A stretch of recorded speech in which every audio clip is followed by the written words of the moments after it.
My last question, because I know this won't be my last interview with you. There'll still be occasions when we'll interview you. Martins Otse, who goes by the moniker or the nickname Very Dark Man. What really is the matter that the EFCC has with this boy? Because for many Nigerians, they think the EFCC is being used to silence opposition, to silence those who speak for the Nigerian people. What really, and he too has come out of interrogation saying all kinds of things. What really is the case that you have against him? Thank you, sir. I don't know why Nigerians are making mountain out of a molehill. Between the time I assumed office and now, we have opened over 5,000 case files. Over 5,000 case files. The high, the mighty, the mediocre, the low, the poor, the rich. So I don't know why the issue of Vincent, I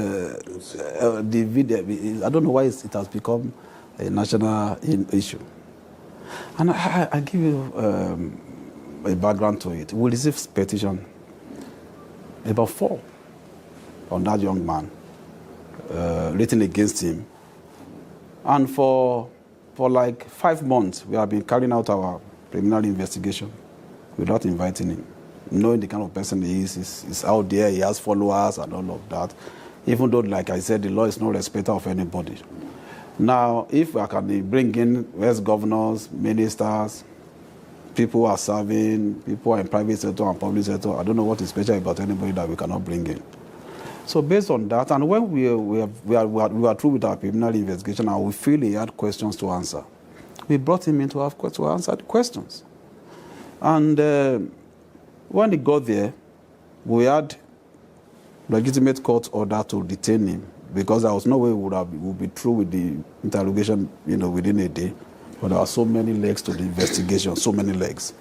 And we granted him bail. I directed that they should give him bail the following day. He was given bail. And eventually we released him after some days here. Investigation still continues. I don't want to say much about that.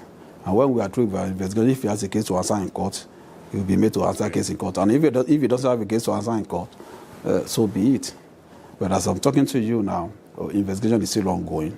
There is nothing special about this case. Even though, like you said, he went out and is talking, even though from both sides of the mouth, he wants to become a FCC friend. He, at the same time, business. So, you see, I don't want to get carried away by all those razzmatazz. He's a young Nigerian who is zealous. I don't have anything against him, but the fact remains, if there's an offense, there's an offense. If there are things for us to investigate, we need to investigate and come to a reasonable conclusion. So that's your last question, but I want to use this opportunity, sir, permit me, to address the issue of Yahoo boys that has become a major issue in Nigeria. There are people often accuse the EFCC. There are people who are stealing mega money. And all of you are not seeing them. You are the only people that you can run after. You are ready. It's Yahoo. I want Nigerians to know that we are having crisis on our hands. It's actually a crisis situation. My brother, today, if you travel abroad with your green passport, stand in the queue among so many people, you will discover that by the time you present your green passport, the people will look at you with some reservation. That is if they don't take you aside to carry out special scrutiny on you. That is a national shame that some young Nigerians have caused for us. I go out to interact with my counterparts abroad, to interact with government agencies in the course of tracing money and recovering assets.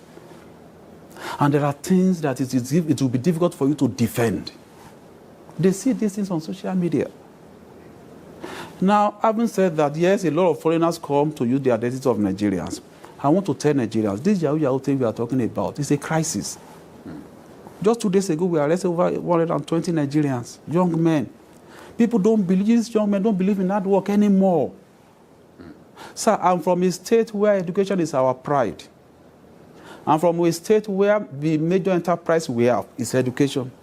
If you go to the secondary school that I attended now, sir, by 12 noon, the students have left school.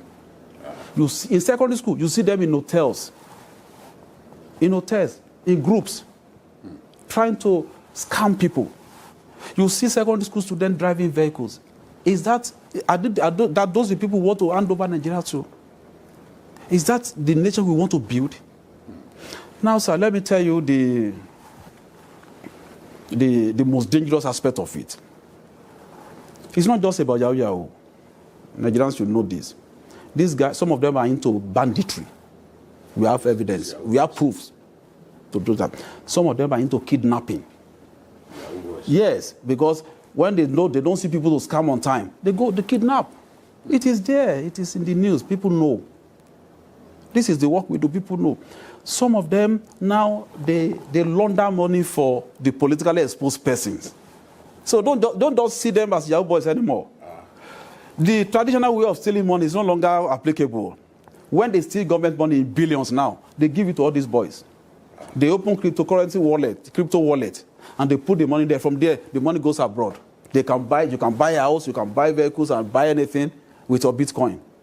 So most of these politically exposed persons now identify these boys. They put them in hotel and they open accounts for them. They share this money among them, they change it to dollar and they move it abroad. So Nigerians should not just look at us looking, no, it's much more than that. As a matter of fact, there was a 22-year-old boy that we arrested. Within 18 months, we saw a turnover of over 5 billion naira in his account. A young boy has never worked in his life, who has no legitimate means of livelihood. 22 years. Over 5 billion naira within 18 months, a turnover. So we brought him in and we discovered that he laundered money for politically exposed people. The matter is under investigation. The guy is in detention in one of our facilities. So ordinarily you will see him with, maybe we ask dreadlock, you say it's just a Yahoo boy, they should leave them, it's just Yibo that they are scamming, $10. No, sir. It's a major crisis. They use them to steal government money now, mostly. A lot of them commit, a lot of them do ritual killing. Yes. They use our Nigerians, would they say they don't know that? They use all these our young girls, they do ritual killing. If you get to one of my offices, I won't mention, if you get to my exhibit room now, you'll see a black pot that we have there with human hair. One of them that we arrested, under his bed, we brought out a black pot with human hair. Forensic evidence has proved that it was human hair. And these are the people Nigerians that say, leave them. As a matter of fact, what they are doing is not just Yahoo. They are also involved in mega cybercrime. So a young boy of 22 that we discovered that he had a turnover of over 5 billion. If you see that in the account of a director in ministry or a minister, are you not going to cry? Are you not going to shout that this is too much? But we saw it in his own account. Meanwhile, he laundered it on behalf of